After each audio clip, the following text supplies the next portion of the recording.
Oi, pessoal, bom dia para vocês, bom dia para todo mundo. Vamos acordar para começar a semana, são 7 da manhã. Hoje é dia 24 de novembro, o mês está na sua última semana e nós estamos começando agora esta edição do Desperta para que você que saiu no feriado, na quinta-feira, e está voltando agora, ficou aí sem seu telefone celular, você se prepare, entendeu? Porque o mundo mudou radicalmente. Imagino que todo mundo já esteja sabendo da prisão do Bolsonaro, né, da prisão agora do recolhimento da Polícia Federal, da fuga do Ramagem, mas tudo o que aconteceu durante esse feriado nos leva aqui a uma constatação muito simples, viu? Jornalista não tem direito ao descanso no Brasil mesmo, porque foi um feriado super cheio de fatos aí. Quem pensava que não ia trabalhar, acabou trabalhando, foi mais, né? Vamos lá, o que aconteceu? O Ramagem fugiu para os Estados Unidos, apareceu lá. Né? Isso você já sabia porque já era assunto na semana passada. Mas o Xandão decretou a prisão do deputado que diz que está seguro lá nos Estados Unidos com a bênção de Donald Trump, né? A COP terminou, foi frustrante o resultado e ainda por cima terminou com um incêndio, né, nos últimos dias, um incêndio que marca o final desse evento que passou longe daquilo que eram as expectativas de ser a maior COP dos últimos 30 anos. O que mais que aconteceu? Do nada, Trump retirou uma boa parte das tarifas que incidiam sobre produtos brasileiros, né? E atribuiu isso ao presidente Lula, as conversas que vinha tendo com o presidente Lula, para desespero da direita que insiste que Lula não tem nada a ver com isso, que são medidas incidentais tomadas apenas por causa da situação da economia americana. Aí estava tudo tranquilo, o pessoal dizendo assim, agora vou tomar uma, né, vou comemorar aqui o Dia da Consciência Negra, o feriado prolongado que custou tanto para chegar, e de repente o Flávio Bolsonaro convoca uma vigília que era, ao que parece, o pano de fundo para armar uma confusão e permitir a fuga do pai, que enquanto o filho começava a sua vigília, estava lá com um ferrinho de soldar tentando violar a sua tornozeleira. E aí, em função disso tudo, de vigília, de ferro de solda, de violação de tornozeleira, o Xandão, que também não teve paz, decretou a prisão do Bolsonaro, que foi conduzido aos costumes para uma cela na carceragem da Polícia Federal em Brasília. É uma sala especial parecida com a que Lula passou 582 dias preso, né? E essa condição, a tentativa de violação, o esforço da família, falando aqui numa metalinguagem clara para quem entende, né, dos sinais que eles emitem para armar mesmo a tentativa de fuga de Bolsonaro, tudo isso aconteceu durante esse feriado, tá? Então você se prepare, porque a semana vai ser uma semana extremamente dinâmica, com a polarização aumentando e os humores por aí ficando mais e mais acirrados, tá? Olha, eu vou informar para você logo no comecinho do programa que apesar das promessas de tomar Brasília, de convocar militares e tudo mais, não aconteceu nada, tá? Só uns protestos lá na frente da Polícia Federal, como já era esperado, né? Que estão incomodando principalmente a região dos hospitais lá de Brasília, tá? Então é isso, vamos começar o programa de hoje com o estoque desse feriado de notícia, aguardando aqui os desdobramentos disso ao longo da semana. E eu ainda preciso dizer que o Lula está voltando da África do Sul, onde esteve lá numa reunião do G20, para tentar destravar a indicação do Jorge Messias à vaga do ministro Barroso no Supremo Tribunal Federal. Vai ser uma semana, então, de negociações tensas. Vamos ver se o Lula tem sucesso nisso, porque a situação não está fácil para ele. Alex, meu filho, bom dia, cadê você? Vamos falar um pouquinho de futebol aqui, porque nós temos... Bom dia, Alex. O Alex está com um sorriso amarelo aí hoje, viu, gente? Esse sorriso dele é fake, tá? Porque o Alex, os palmeirenses e os corintianos não começam a semana bem, né, Alex? Isso mesmo. Bom dia, Panunzio. Bom dia a todos que estamos aqui no ICL depois de uma semana de feriado. Esse sorriso, Panunzio, é que nesse feriado e tudo, teve o aniversário da minha namorada, que não é mais namorado, pedi ela em casamento, agora sou noivo. Então... Ela aceitou? Aceitou. Ela foi corajosa Parabéns. Nesse pedido aí e aceitou. Parabéns a ela, corajosa mesmo. Aí foi isso, tanto que eu fiquei descansando um pouquinho. Sábado eu passei um pouco de nervosismo ali com o Palmeiras, mas vamos nessa e vamos trazer o resultado dessa 35ª rodada aí do Brasileirão, hein, Panunzio? Vamos lá, teve jogo pra caramba esse fim de semana, né? Sim, os jogos começaram no sábado ali com o Botafogo 3-2 contra o Grêmio. O Flamengo, Panunzio, eu já larguei assim o campeonato, ganha de 3-0 do Bragantino e com o empate do Palmeiras abriu 4 pontos de vantagem, faltando apenas 3 rodadas, então o Flamengo já encaminhou ali o título brasileiro. Ontem, no domingo, tivemos a vitória do Bahia 1-0 ali contra o Vasco, o São Paulo ganha de 2-1 do Juventude, o Vitória na briga pelo rebaixamento. Mas peraí, e o Palmeiras e Fluminense, você não vai falar não? Pulou? Não, foi empate Palmeiras. Eu até esqueci. Pulou. Ei, ato falho. E depois fala aqui, ó. Estou vendo só, né? O bom do nosso jornalismo aqui é que a gente assume que tem um lado, né? Sim. E aí você pode até se defender. Por exemplo, você que é corintiano, que é São Paulino, você já sabe como é que você tem que ouvir essa parte do noticiário aqui, né, Alex? Sim, mas sem vamos lá. clubismo algum. Foi Palmeiras 0, Fluminense 0. Foi ali o jogo no Allianz Parque. Um jogo feio. Parece que o Fluminense estava jogando em casa. O Fluminense teve as melhores chances. E esse empate foi bem melhor pro Fluminense. Mas uma vitória ali era de grande tamanho também. Aí voltando, o Vitória ganhou de 3-1 do Sport e colocou o Santos novamente na zona de rebaixamento. O Cruzeiro ganhou de 3-0 do nosso Coringão, uma homenagem ali ao Anderson, 3-0. E hoje, para finalizar ali a 35ª rodada, teremos o jogo entre Mirassol e Ceará e Internacional e Santos. E eu vou pedir para o Anderson passar a artezinha. Se vocês quiserem ver onde está o seu time, tudo certinho, tá tudo aí. O Flamengo lá em primeiro com 74 pontos e o Santos ali em 17º com 37 pontos. E esse jogo de hoje contra o Internacional vai ser um confronto direto ali pelo que vai acontecer com o Santos nas próximas rodadas, Panunzio. E essa semana nós vamos ter, finalmente chegou, né, a semana da final da Libertadores, no dia 29, lá em Lima, no Peru, né? Agora, o Palmeiras está deixando escorrer pelas mãos um monte de título. Vamos ver o que vai acontecer lá nessa finalzona lá em Lima, porque... Sim. Meu amigo, nunca vi um time que... sábado, 6 horas da tarde. 6 da tarde, sábado, lá em Lima. Um time que esteve tão perto de tudo e deixou escapar pelas mãos aí essas vitórias. Eu, né, gente, massacrando o nosso querido Alex aqui, que agora está a caminho, né, de constituir família e tudo mais, está desistindo do Palmeiras. Nunca. Palmeiras em primeiro lugar. Palmeiras, minha primeira paixão, Panunzio. Muito bom, tá ótimo. A noiva tá ouvindo aí, quem sabe se ela muda de ideia com relação ao casamento. Gente, vamos lá, então vamos começar o jornal aqui, vamos começar com meteorologia, como a gente faz todo dia. Daqui a pouquinho nós vamos ter o Lula conosco aqui, né, o Lula Costa Pinto, para a gente falar bastante sobre a prisão do Bolsonaro, as consequências que isso terá.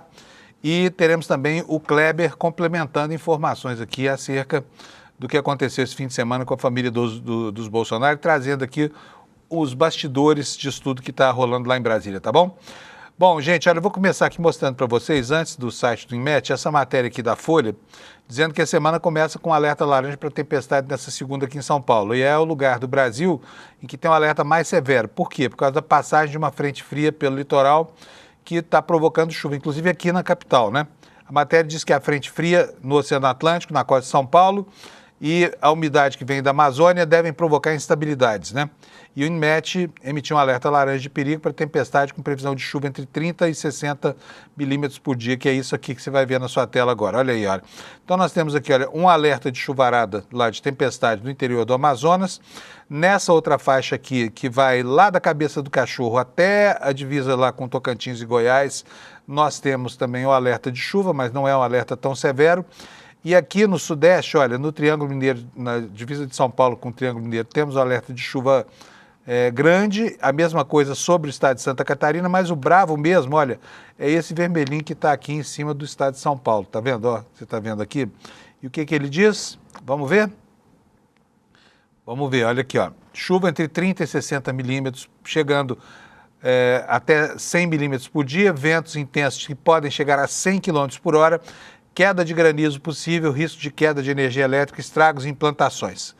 Essa é, então, a previsão para essa faixa todinha que você está vendo aqui, olha, que vai lá da fronteira sul do Paraná, ao norte de Santa Catarina, e vem aqui pela região do sul de Minas, Serra da Mantiqueira e litoral dos estados de São Paulo e do Rio de Janeiro, tá bom?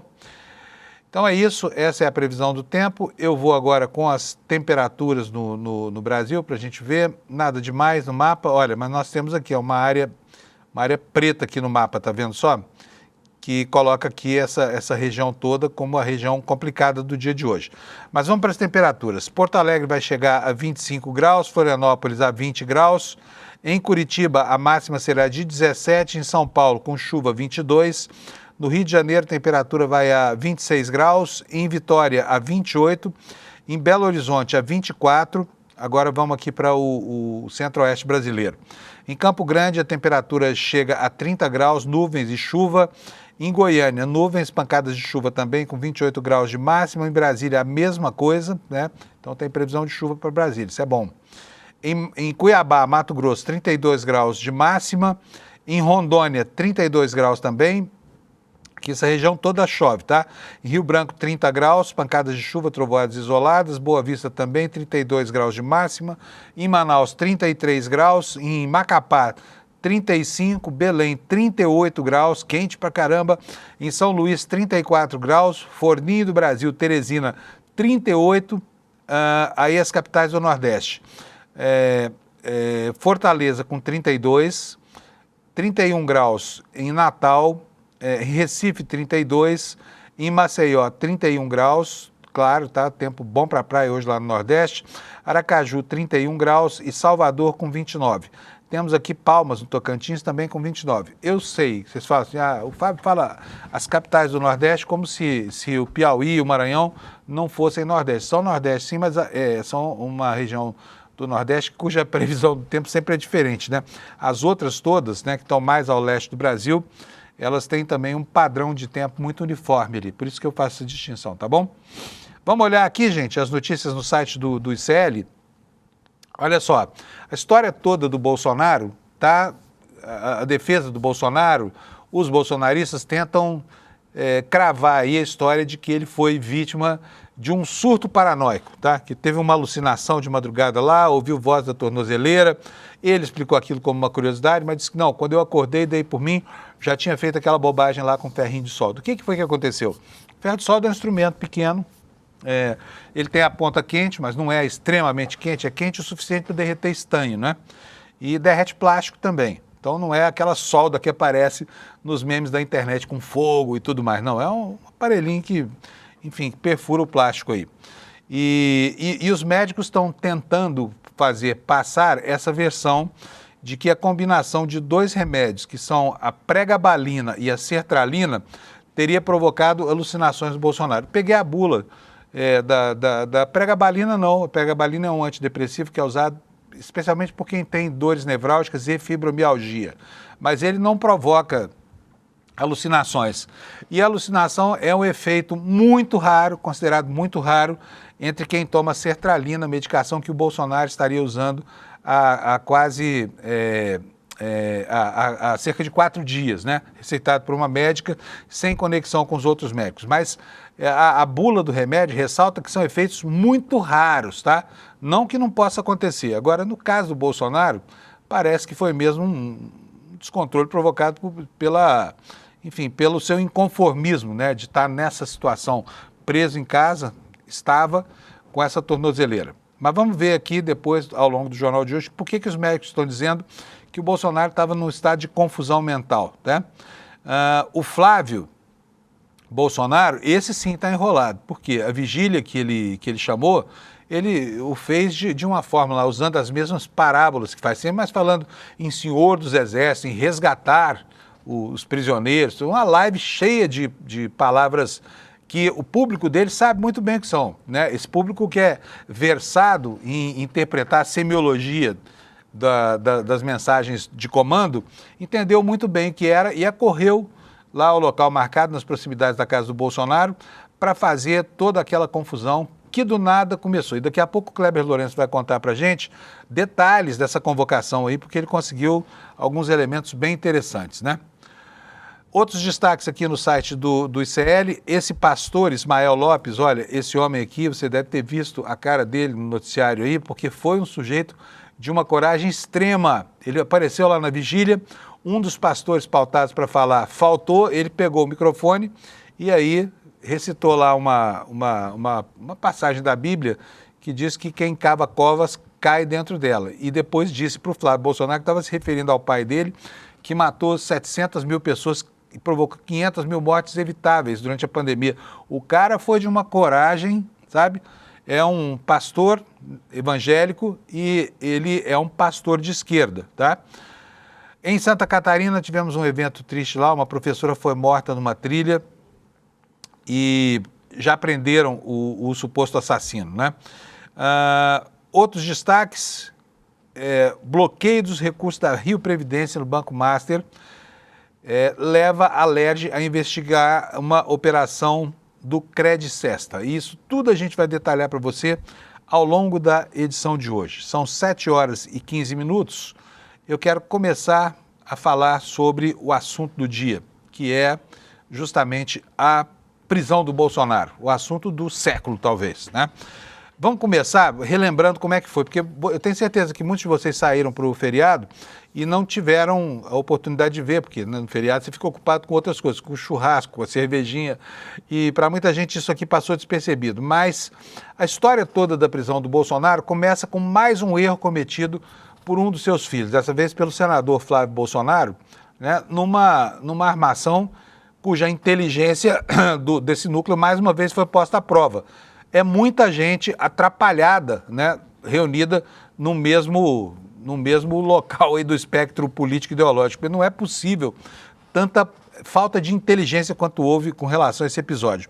Eu já vou pedir para o Alex colocar para mim no ponto, Alex e o Anderson colocarem no ponto a convocação que o Flávio Bolsonaro fez. Eu editei isso aqui para tirar as partes que não tem muita importância, mas eu quero que você repare o uso dessa metalinguagem que indicava para os bolsonaristas o caminho que eles deveriam seguir, tá? Usando as mesmas táticas do tempo da festa da Selma e de todas aquelas imagens que eles criavam, em mensagens que a gente do lado de cá não entendia, mas a bolha dele entendia muito bem. Então preste atenção no que Flávio Bolsonaro falou. Roda o VT para nós, Alex, por favor. Você vai lutar pelo seu país ou assistir tudo do celular aí no sofá da sua casa? Eu te convido para lutar com a gente. Nesse primeiro momento, a gente vai buscar o Senhor dos Exércitos. Eu te convido para uma vigília que começa nesse sábado, dia 22 de novembro, a partir das 7 da noite. E se o momento é o mais difícil para a gente, pode ter certeza que Deus está no comando de tudo. E muito em breve, a luz vai vencer as trevas. Então a luz nascerá nas trevas e a tua escuridão será como o meio-dia. Isaías 58:10. E com a sua força, a força do povo, a gente vai reagir e resgatar o Brasil desse cativeiro que ele se encontra hoje. Vamos lá então, vamos pegar as frases aqui que o Flávio falou. Olha só, Deus está no comando. Imagina o seguinte, na cabeça de um bolsonarista ultrafanático, o que isso significa? Quando fala Deus está no comando, normalmente eles se referem ao Bolsonaro, a quem chamam de Messias, inclusive, mito, essa coisa toda, né? A gente vai buscar o Senhor dos Exércitos. Repito aqui, imagine como é que funciona a dinâmica, né, da construção desse tipo de comunicação na cabeça dessa gente. Deus está no comando. Muito em breve a luz vencerá as trevas, anunciando para daqui a pouco alguma coisa que fatalmente iria acontecer, cujo sentido a gente ainda não sabia. Ninguém sabia, né? E aí ele faz uma menção direta a um resgate, né? Com a força com a sua força, com a força do povo, a gente vai resgatar o Brasil, né? Então, mais claro do que isso, se até um bolsonarista é capaz de entender essas coisas, então qualquer um é capaz de entender, né? E aí o que aconteceu? A partir das 7 horas da noite começou a haver a tal da vigília lá na porta da casa do Bolsonaro. O ministro Alexandre de Moraes foi acionado, né? A tática de ocupação dos espaços não é nova, ela foi usada durante toda a pandemia e o ministro Alexandre de Moraes começou a preparar a medida que ele adotaria em seguida, mas não apenas por causa da agitação proposta pelo filho do Bolsonaro, é porque naquele momento em que o Xandão estava trabalhando lá para conter essa aglomeração na porta da casa, o Bolsonaro pegava lá o seu ferro de solda, ele falou que foi à tarde, que começou aquilo durante a tarde, né? Pegou lá o ferrinho de solda e se pôs a violar a tornozeleira eletrônica. O alerta na central de monitoramento do Distrito Federal soou à 00:07. Foi o momento em que a tornozeleira foi efetivamente avariada pelo Bolsonaro. E aí chegaram lá as pessoas que faziam, que monitoravam o estado da tornozeleira, e a chefe lá do departamento gravou um vídeo que você com certeza já viu, e nós vamos rever aqui, porque ele é um vídeo revelador, né? Parece que o Bolsonaro ali tá tão cordato naquela situação, e ele confessa, olha, não, eu queimei, meti o ferro aí, foi por curiosidade. Vamos ver esse momento mais uma vez. Bota para nós, Alex, por favor. Equipamento 85916-5.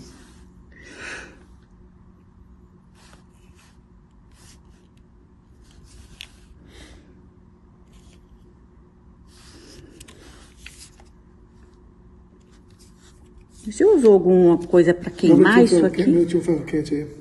Ferro quente? Curiosidade. Que ferro foi? Ferro de passar? Não, ferro de solda.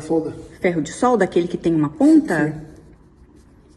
Tá certo. O senhor tentou puxar a pulseira também? Não. Não? Não rompi a pulseira, não. Fica tranquilo. Tá. Pulseira aparentemente intacta, mas o case violado. Que horas que o senhor começou a fazer isso, seu Jair? Já final da tarde. Final da tarde? Tá certo. Essa tampa chegou a soltar ou não? Não soltou, não. Tá, Roberto, tô limpando aqui, né? Boa noite, meu amigo. Tudo bom? Pois é, que situação que esse cara criou, hein, gente? Fala sério.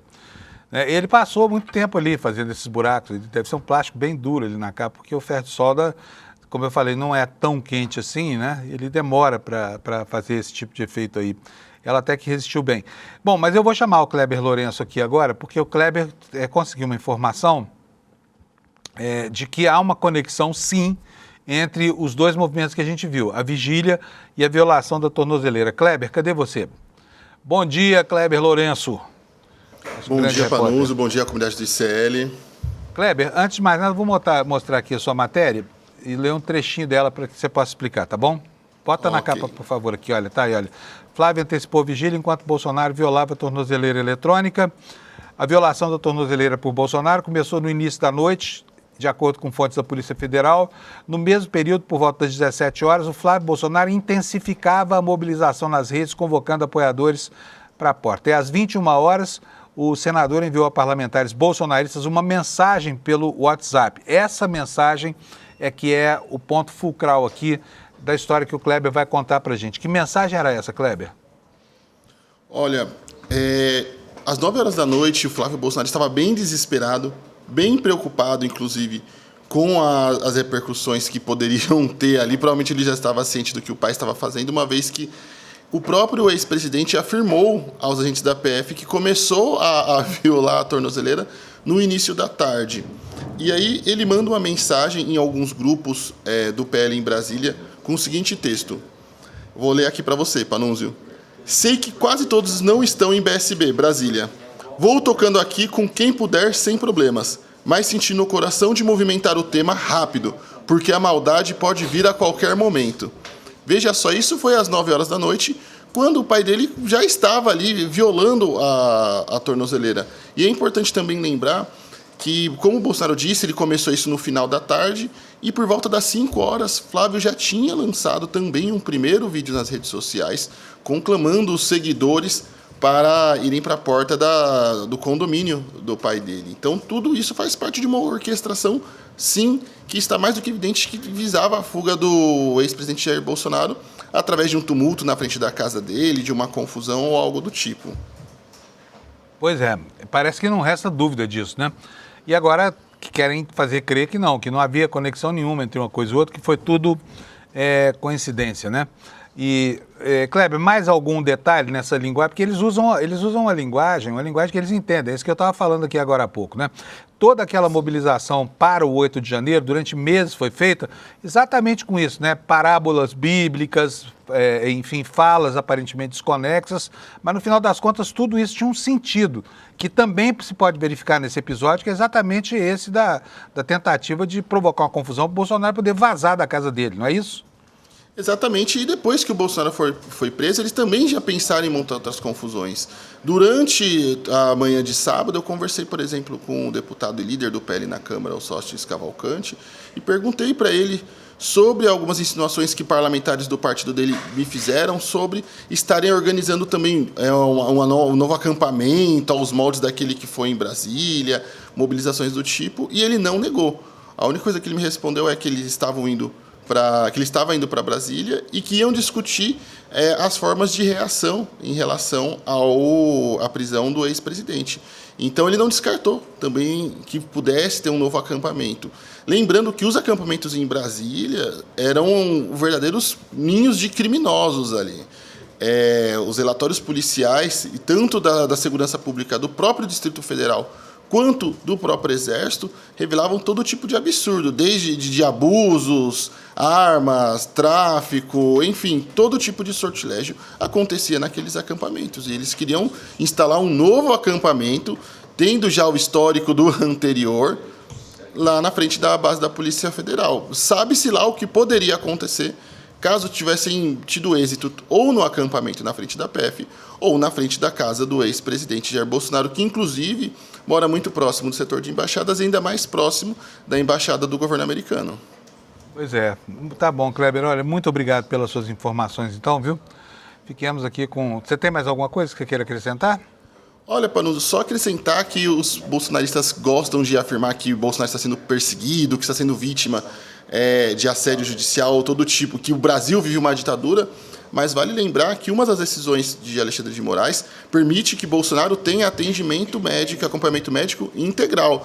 Uma coisa que, inclusive, o próprio Bolsonaro negou aos brasileiros durante a sua gestão, principalmente na pandemia, enquanto brasileiros gritavam por tubos de oxigênio, por apoio, por ajuda, e gritavam desesperados que tinham seus familiares e amigos morrendo, ele ria, fazia deboche, tirava sarro e negava atendimento médico. Mesmo atendimento médico que agora ele vai ter integralmente. Pois é, agora ele está, inclusive, protegido de si mesmo, né? Porque se fizer qualquer bobagem lá na carceragem da Polícia Federal, ele vai ser contido na mesma hora. Quer dizer, Bolsonaro talvez seja mais seguro para ele mesmo preso na PF do que preso em casa, né? Kleber, beleza. Obrigadão para você, viu? Boa semana para nós. Eu que agradeço, Panuso, e obrigado à comunidade do ICL. Um bom dia a todos. Bom dia, bom dia. Gente, no meio disso tudo, aparece o pastor Ismael. Pastor Ismael, um homem de uma coragem inaudita. Eu não tenho aqui a gravação da homilia que ele fez lá em pleno ninho dos bolsonaristas, mas o que ele falou, você deve ter visto, se não viu, eu vou contar para você, tá bom? Que é o seguinte, ele estava lá na manifestação, ouviu falar que tinha uma aglomeração e resolveu comparecer por curiosidade. Aí ficou sabendo que um pastor que estava escalado para falar lá durante a tal vigília faltou. Então ele se ofereceu, pegou o microfone e começou a fazer uma pregação responsabilizando Bolsonaro pelas mortes que provocou na pandemia. Foi algo completamente fora do roteiro dos bolsonaristas e que deixou o Brasil inteiro de queixo cair. Tamanha coragem desse cara. Ele disse o seguinte, que aqueles que abrem covas, que caiam nessas covas, né? E aí passou a falar para o Flávio Bolsonaro. Falou, eu estou falando do seu pai que matou 700 mil na pandemia, 500 mil mortes evitáveis, né? Não queremos que ninguém morra, mas queremos que a justiça seja feita. Foi basicamente o que ele falou. Resultado, ele foi agredido, né? Foi agredido lá pelos bolsonaristas, tentou dar uma entrevista lá depois disso e praticamente não conseguiu. E aí ficou um pouco machucado, foi ao plantão do IML para fazer um exame de corpo de delito e de lá ele concedeu uma entrevista sobre essa sua iniciativa, né, de ir ao ninho dos bolsonaristas para falar certas coisas que o bolsonarismo não gosta de ouvir. Vamos ver o que nos disse aqui o pastor Ismael Lopes, um pastor de esquerda. Roda para nós, Anderson. Salve, gente, boa noite. É só porque tem muita gente me mandando mensagem E aí eu já vou deixar um history aqui. Eu tô bem, na medida do possível, eu tive poucos machucados. Eu tô aqui no IML, inclusive, já fiz o exame de corpo de delito. Tá tudo bem dentro do que é possível, tá? Só para vocês saberem e poderem tranquilizar, tá bom? Gente, aí a coragem desse cara, olha, impressionante, hein? É impressionante. E o que ele fala faz todo sentido, né? O que não tem sentido são as falas da direita, né? Tentando aí encontrar uma justificativa para isso. E me impressiona muito, né? Ver gente como, por exemplo, Deltan Dallagnol. Deltan Dallagnol foi o procurador que infernizou a vida do Lula na Lava Jato. Depois disso é que a gente ficou sabendo que ele era um sujeito de extrema direita e que agia por vocação ideológica. Ele e Moro, a mesma coisa, né? Mas ontem foi demais a tentativa de inventar uma justificativa para não prender Bolsonaro. Justo ele, aquele que pediu a prisão do Lula sem prova nenhuma, né? Que foi um carrasco lá para trás, agora está se condoendo aí pelo Bolsonaro diante de uma violação de uma medida cautelar, uma violação clara, né? Vamos ouvir a fala do Lula para vocês verem como esse cara é, enfim, pode pensar o que você quiser. Roda aí, por favor, Alex. Do you have any comment about Bolsonaro's arrest? A former Brazilian president. So I spoke last night to the gentleman you just referred to, and we're going to be meeting, I believe, in the very near future. Sir, are you willing about the president being arrested today? What? Any comment about the former Brazilian president being arrested today? No, I don't know anything about it. Are you willing? Mr. President, are you willing? I didn't hear. Is that what happened? Yes, there's a citation. That's too bad. That's too bad. No, I just think it's too bad. Gente, a gente errou aqui, foi culpa minha aqui, porque eu rompi a ordem que eu mesmo estabeleci aqui da exibição, você acabou vendo aí a manifestação do trânsito. Daqui a pouco eu vou passar de novo, porque senão não faz nenhum sentido, você não vai entender. Mas o que... Aliás, eu vou pedir para o Alex e para o Anderson colocarem para mim o VT do Dallagnol, tá? O que eu quero mostrar agora para a gente chamar o Lula. Esse foi o Trump tinha a menor ideia do que estava acontecendo. Quando o repórter pergunta ele sobre o presidente do Brasil, ele faz uma referência ao Lula, dizendo que vai se encontrar com o Lula rapidamente nos próximos dias, e aí passa a falar, mas foi isso que aconteceu com ele, prenderam ele, ai que pena, como quem diz assim, fuck him. Para bom entendedor, meia palavra basta. Bom, mas vamos lá, para o Dallagnol, então, em seguida a gente coloca o Lula. O Alex, roda para mim, por favor. Gente, olhem a cara de pau desse sujeito, né? O cara que prendeu o Lula sem motivo nenhum, se lamentando tanto como uma viuvinha bolsonarista. Vai lá, roda para nós, por favor. Existia uma suspeita, tinha tempo atrás, que foi explicada nesse vídeo aí pelo Jeffrey Schichini sobre a existência de uma escuta ambiental escondida dentro da tornozeleira do Bolsonaro. Quando você vê, então, isso que aconteceu, que ele furou por fora a tornozeleira, a capa da tornozeleira, sem atacar ali a fivela, sem romper a fivela, e seria muito mais fácil a gente romper a fivela do que fazer todos esses pontinhos aí ao redor da capa. Isso que aconteceu me parece algo muito mais compatível com a ideia de que ele estava, na verdade, era investigando, sondando, para ver se tinha uma escuta na tornozeleira. Você consegue imaginar você lá com a tua esposa, com os teus filhos, com a família, o tempo inteiro, imaginar que alguém está te escutando, até nos seus momentos mais íntimos com a tua esposa? Dallagnol, mas tu é malandro, hein, bicho? Fala sério, como é que pode? Quem foi que cogitou essa história de escuta? Isso é, mais uma vez, é fake news. Fake news espalhada por quem? Pelo Jeffrey Schichini, que é um advogado militante de direita, tá? Todo mundo sabe, a essa altura do campeonato, quem é esse Jeffrey Schichini. E o Deltan Dallagnol pega uma versão estapafúrdia dessa para transformar numa justificativa e diz que não tinha que prender ninguém. Ele, o algoz do Lula na Lava Jato, pode uma coisa dessa? Vou chamar meu companheiro Lula Costa Pinto. Cadê o Lula? Bom dia, Lula. Bem-vindo. O Lula tá bonito hoje, Lula. Eu não estou ouvindo você. Estou aqui no estúdio. Agora estou ouvindo. No estúdio, tá ok. Bom dia, Fábio. Bom dia quem nos assiste aqui no Desperta. Tudo bom, Lula? Lula, o que você achou dessa fala da Lula? Mas é um triplo carpado para explicar os comportamentos desses caras da extrema-direita, atrás do outro, não é não? Que coisa absurda. E pensar que esse cara, Dallagnol, era quem colocava gente da esquerda na cadeia, né? Só agora a gente entende por quê, né, Lula? Exatamente. Fábio, a ordem, a determinação da prisão preventiva no sábado, logo de madrugada, logo cedo, deixou a direita brasileira, a extrema-direita, e a direita ao mesmo tempo indignada e perplexa e sem saída, né? Por quê? Porque na divulgação dos motivos que levaram à correta e justa prisão preventiva, porque havia um apenado que estava indo contra as instituições de Estado e querendo destruir um patrimônio do Estado, que é a tornozeleira, e fugir, que era o caso do Bolsonaro, né, o Estado precisava reagir. Foi isso que aconteceu em apertada síntese, como escrevem os causídicos nos seus despachos judiciais.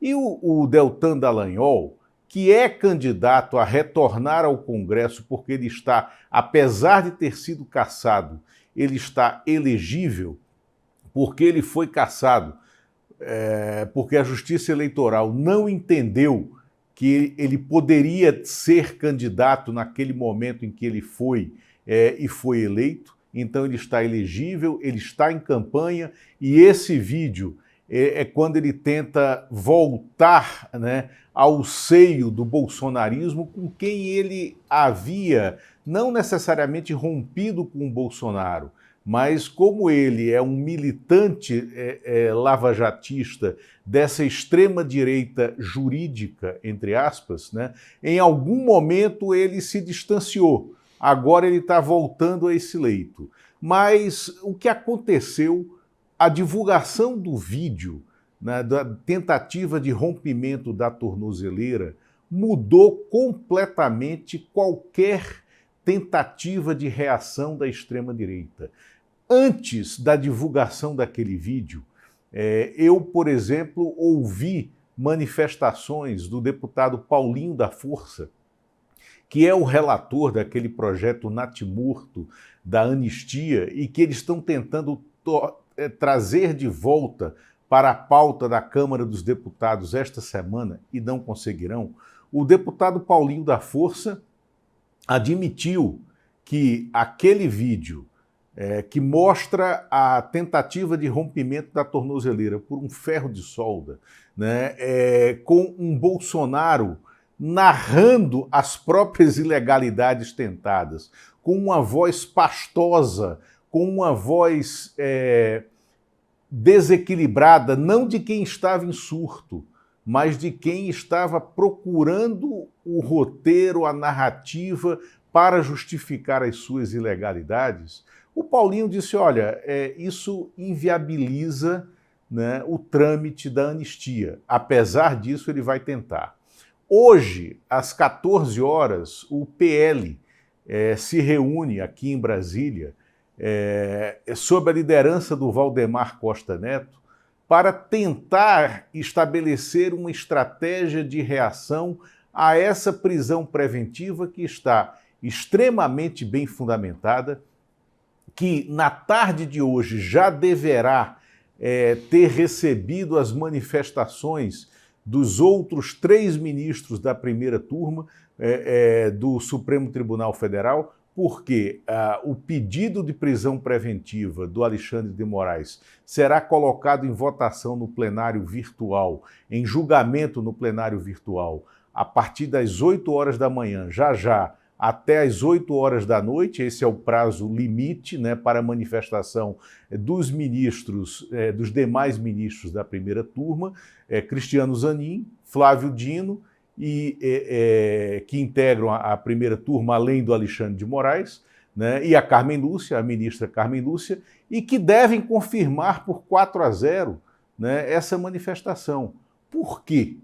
Porque o vídeo em que o Bolsonaro demonstra que estava sim preparando uma tentativa de fuga e uma corrupção, né, de um aparelho de Estado que era a tornozeleira, ele mostra a desqualificação absoluta dessa tentativa de construção de uma narrativa, que é o que eles estão fazendo, para proteger o próprio Bolsonaro, Fábio. Ô Lula, agora, sabe o que me impressiona mais nessa história toda?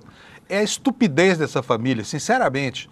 Parece que, olha, porque, sabe assim, parece coisa de filme de comédia. não tem uma operação deles que não prejudique ainda mais o Bolsonaro, não é não? Olha, o Eduardo botou o Bolsonaro em péssimos lençóis com relação à coação do processo. O filho dele, né, o Carluxo, foi quem criou todo esse ambiente de todos os inquéritos envolvendo divulgação de fake news. O Flávio Bolsonaro agora, enfim, patrocina uma operação espevitada dessa, que obviamente que não ia dar certo, mas às vezes eu fico pensando, será que os filhos gostam mesmo desse pai? Porque não é possível tanto atrapalhado assim, viu, Lula? Olha, o ex-presidente Jair Bolsonaro, ele foi para a cadeia, no regime domiciliar imposto pelo Alexandre de Moraes, pelos movimentos do Eduardo Bolsonaro nos Estados Unidos. Ele teve a prisão preventiva justificada pelos movimentos do Flávio Bolsonaro no fim da tarde da sexta-feira, convocando aquela vigília esdrúxula. Mas, Fábio, o que me impressiona é que o que me causa perplexidade é que a direita brasileira continua abraçada com essa personagem que é inacreditável, que é indigna, que é inepta e que é inapta para o exercício político. Amanhã, aqui em Brasília, haverá uma reunião geral do PSD, o Partido Social Democrata, do Gilberto Kassab, que está abraçado com o PL do Bolsonaro e que não sabe mais o que fazer na cena política.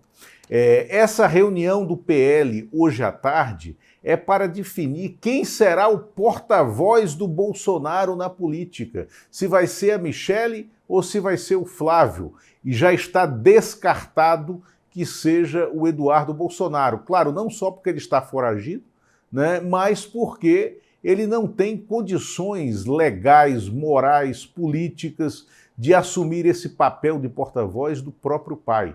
Então, esse papel hoje está incerto entre a esposa, ainda esposa do Jair Bolsonaro, a Michele, que esteve com ele por 2 horas ontem, numa visita dominical concedida judicialmente, né, com autorização judicial, e o Flávio Bolsonaro, que recebeu uma autorização de visita especial já nessa cela de preventiva, da qual o Bolsonaro só deverá sair para cumprir a pena definitiva de privação de liberdade de 27 anos e 6 meses, para a qual ele foi condenado e que esperava o início do cumprimento da pena, o trânsito em julgado.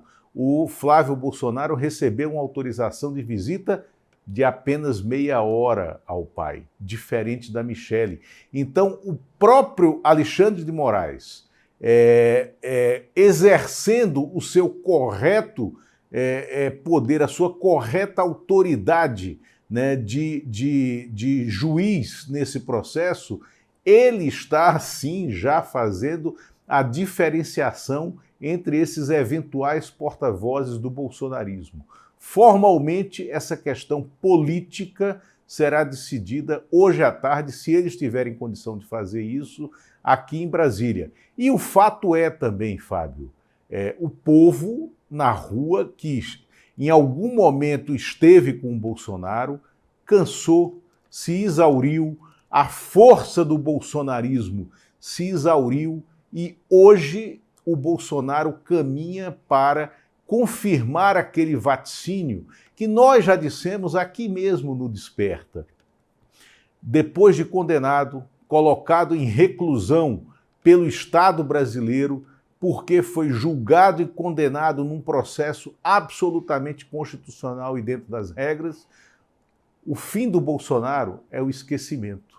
E é isso que o Estado de Direito reserva, né, para aqueles que atentaram contra a democracia. Muito bom, Lula. Lula, me fala uma coisa, Ramagem também apareceu de repente lá nos Estados Unidos. Aconteceu tudo desse feriado, né? Ramagem apareceu lá, agora disse que confirmou que está lá fugido mesmo, está lá seguro, sob os auspícios acolhedores de Trump. E, enfim, é mais um fujão da direita, né? O que significa que talvez a cultura dele seja mesmo a cultura da fuga, né? Sem dúvida. O que o veja bem, delegado federal, Alexandre Ramagem, ele é delegado da Polícia Federal concursado, foi superintendente-geral da Agência Brasileira de Inteligência, a ABIN, é deputado federal eleito pelo Rio de Janeiro, ele fugiu do país depois de condenado pelo Supremo Tribunal Federal, fugiu pela fronteira norte do país, a fronteira com a Venezuela ou a Guiana, a mesma rota de fuga usada por narcotraficantes e traficantes de armas que também usam aquela fronteira seca. Isso é espantoso. Está lá em Miami, recebeu os filhos, né, neste fim de semana, deixando claro que não tem nenhuma intenção de retornar ao país e se confrontar com o Estado, se confrontar com a determinação legal. E disse que é totalmente justificável essa fuga. Ele é um delegado de Polícia Federal que está justificando, com as palavras mais abjetas possível, né, e com naturalidade, que a lei deve ser rompida. Agora, Fábio, é fundamental a gente pegar nesse momento e traçar aí sim um parâmetro, um paralelo com a postura da esquerda brasileira quando houve o processo da Lava Jato, o processo, mesmo lá atrás, o processo que todos chamam de mensalão e que eu chamo de ação penal 470, para não colocar esse nome de mensalão, e a postura da direita com o Bolsonaro. A esquerda brasileira, em nenhum momento, desde o processo de início da redemocratização para cá, desde o processo da anistia de 1979 para cá, mesmo durante o último governo da ditadura militar, o governo Figueiredo, a esquerda não confrontou o Estado de Direito em nenhum momento, lutou por dentro com as armas constitucionais, com as armas legais. Quando o presidente Lula foi condenado injustamente numa sentença ilegal prolatada por um juiz suspeito, a esquerda foi lutar por dentro do sistema para mostrar que o sistema estava errado, para recolher provas dessas ilegalidades e para derrubar a sentença judicial dentro da lei e da norma, jamais confrontando o Estado de Direito. Então, o que a gente tem hoje, com a tentativa de fuga do Jair Bolsonaro, destruindo a tornozeleira eletrônica, com a fuga do Alexandre Ramagem, com a fuga do Eduardo Bolsonaro, que já é um foragido, com a fuga da Carla Zambelli, que está na Itália aguardando a extradição para o Brasil, são facínoras que confrontam o Estado de Direito e que não respeitam a democracia, né, que não respeitam o ordenamento legal jurídico do país e que são covardes porque fogem, né, do campo de luta em vez de usar os instrumentos do Estado legal para tentar mostrar que esse Estado está errado. Então, essa diferença de comportamento, ela diz muito quem é cada um desses atores em cena. E ela revela como a direita brasileira ela é antidemocrática, ela é ilegal, ela é corrupta, né, e ela é inepta para a existência, nesse momento, né, numa disputa política aqui dentro. Ô Lula, só para lembrar que a cultura da fuga e a tradição da covardia são uma constante na história do movimento fascista brasileiro, né? Lá em 1934, o movimento do Plínio Salgado, dos Galinhas Verdes, houve uma batalha aqui em São Paulo que foi conhecida como a Revoada dos Galinhas Verdes. Por quê? Porque eles simplesmente fugiam, né? Não tinham coragem para enfrentar. Então, assim, Bolsonaro está em linha com a história, está em sintonia com a história, ele e seus parceiros fugitivos, porque eles não enfrentam e nunca enfrentaram ao longo da história a consequência dos atos que eles mesmos perpetram, né? Então, nada de novo no fronte, né? Sem dúvida. Então, só uma última coisa, Fábio. Eu estou lendo o último livro, o mais novo livro do Rui Castro, que é o Trincheira Tropical, que é fantástico, porque ele mostra justamente a evolução do fascismo no Brasil no período pré-guerra e durante a Segunda Guerra Mundial. E ali a trajetória dessa extrema-direita, inclusive da extrema-direita no parlamento, da extrema-direita que estava dentro do governo Getúlio, mostra que os atos são muito parecidos. Eu estou anotando, inclusive, discursos do Plínio Salgado que parecem ter sido escritos por essa choldra de imbecis que a gente tem hoje na extrema-direita brasileira. Choldra de imbecis. É ótimo, Lula. Adorei a expressão. Olha, Lula, um abração para você. Boa semana para nós. Se o feriado foi como foi, imagina como será essa semana, hein?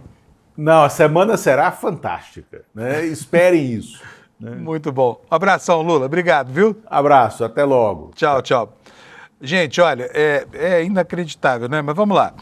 Primeira turma do Supremo decide nessa segunda se mantém ou não a prisão de Bolsonaro. O Lula já falou, a sessão do plenário virtual vai ser aberta às 8 horas da manhã, vai até às 8 da noite.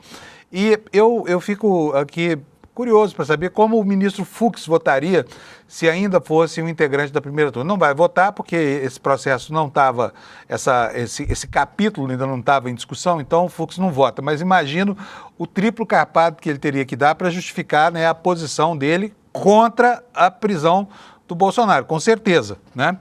Mas tá aí a matéria no Globo, você está vendo aí, a primeira turma do Supremo decide na segunda-feira se manter ou não a prisão de Bolsonaro. Ela diz o seguinte, olha, o julgamento começa com o voto de Moraes, deve ser para manter até porque é a prisão determinada por ele, né? E aí depois os outros ministros têm até às 8 horas da noite para colocar seus votos. Quero lembrar aqui que eles têm sido muito rápidos, né? Nunca esgotando o prazo, né?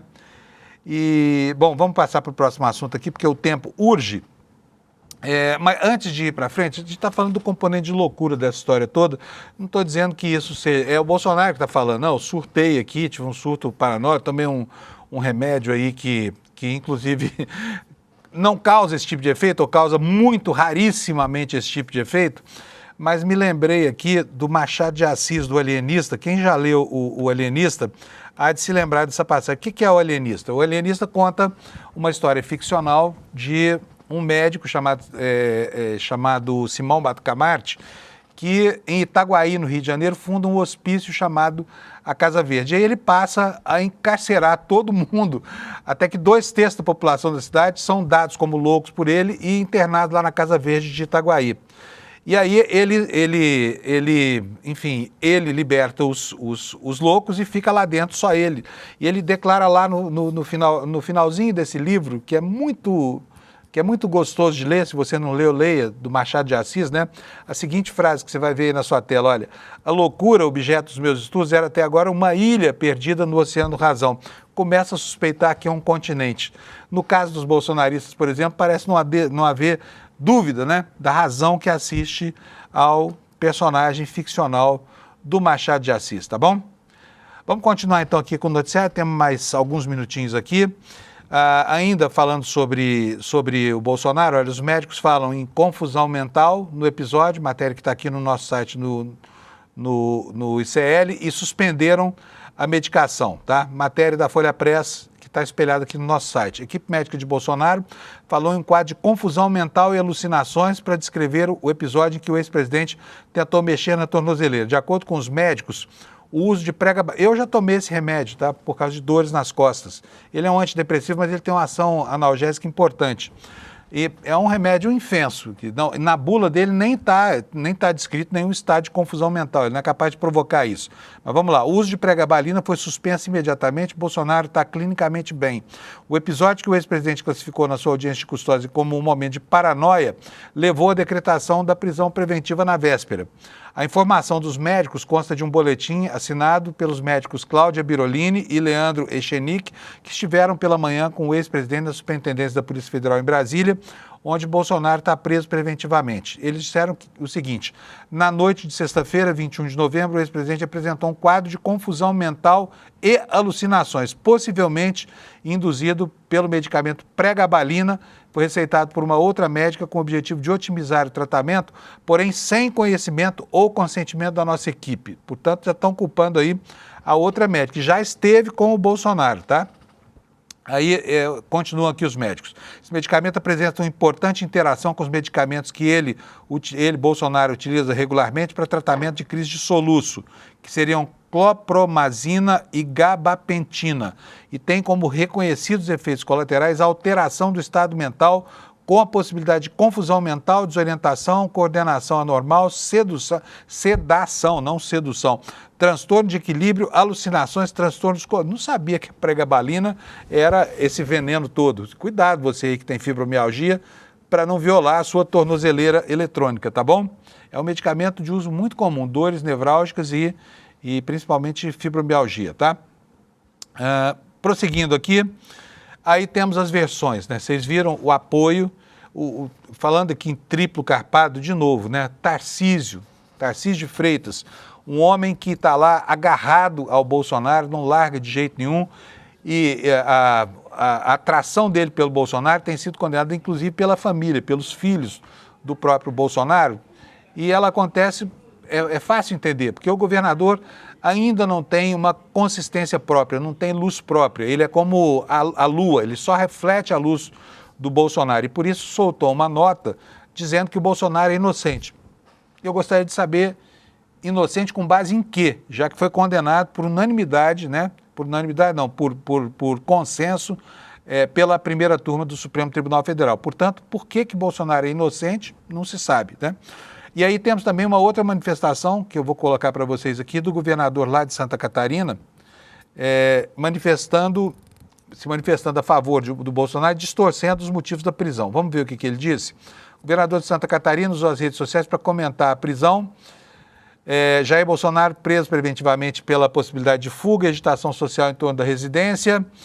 Ele diz o seguinte: para qualquer espectador externo, é no mínimo confuso entender a situação atual brasileira. Jair Bolsonaro não teve um julgamento justo e vem sendo privado de liberdade antes mesmo da sua condenação, disse ele, mentindo sobre o julgamento de Bolsonaro. Na verdade, o ex-presidente foi considerado culpado pela tentativa de golpe, né? E aguarda apenas a finalização dos últimos trâmites, né? Que deve acontecer já nessa semana, né? E o governador diz o seguinte: olha, hoje mais um golpe contra seus direitos. Um homem que não roubou um pila da população e que é o principal nome da oposição, legitimado por metade dos eleitores brasileiros.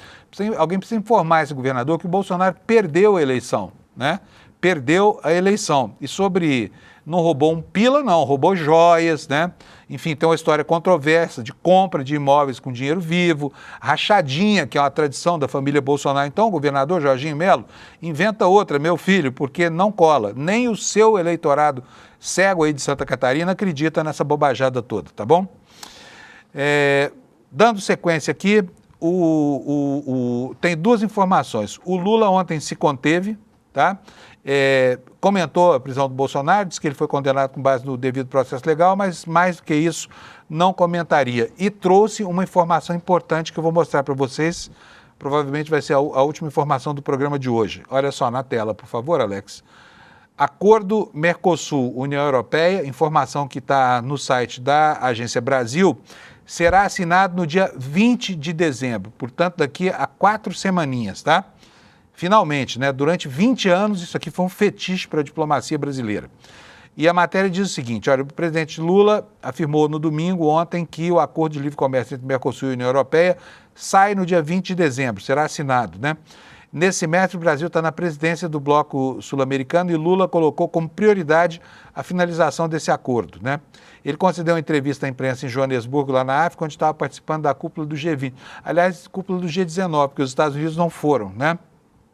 E lá ele disse que o assunto que foi submetido formalmente à União Europeia, ao Parlamento Europeu e aos países da Europa em setembro, finalmente chegou ao seu final, né? Diz aqui a matéria: o Parlamento Europeu precisa aprovar com os votos favoráveis de 50% dos deputados mais um e que pode haver resistência ainda de países como a França que questionam os termos desse acordo. Mas vai sair no dia 20, finalmente vai desencantar essa história do acordo com o Mercosul, que já percorreu vários presidentes das últimas 2 décadas e tanto aqui no Brasil. Beleza? Gente, é isso. Estamos chegando ao fim. Quero só lembrar para você que essa é uma semana importante aqui para o ICL também, tá? Você está vendo aqui embaixo, olha, o anúncio do novo lançamento aqui, a 2ª turma do nosso curso de pós-graduação, sobre a teoria crítica da Escola de Frankfurt, né? Que o Gessé Souza e o Lindener prepararam um curso maravilhoso para você que pretende ampliar o seu panorama intelectual. Eu mesmo vou estar nessa turma de pós-graduação aqui, tá?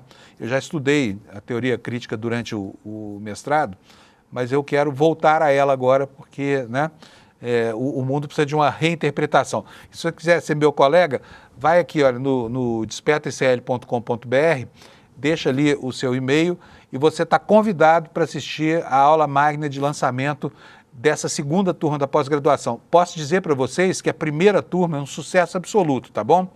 Vem ser meu colega, vai lá no despertaicl.com.br, deixa sua inscrição ali para a aula magna, é de graça, não custa nada e é para todo mundo, não é só para quem é da nossa comunidade, tá bom?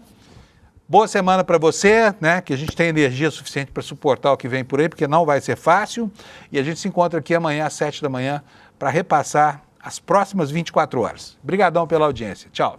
Imagina juntar Nancy Fraser, uma das maiores intelectuais do planeta, com Álvaro Lineira, ex-vice-presidente da Bolívia, com Elias Jabbour, com Gessé Souza, com Vladimir Safatli e com alguns dos maiores intelectuais vivos do planeta para ensinar uma pós-graduação de um curso que nunca foi dado no Brasil, que vai ser oferecido por um preço quase que simbólico para as pessoas. É o ICL fazendo história novamente. Dia 27 de novembro, eu vou anunciar para vocês todos os detalhes da nossa pós-graduação, Teoria Crítica da Sociedade. Pela primeira vez esse curso no Brasil, um curso que é muito demandado fora do país e que até hoje não tinha sido oferecido aqui. A gente resolveu oferecer só com os melhores professores do mundo para vocês. Te espero dia 27.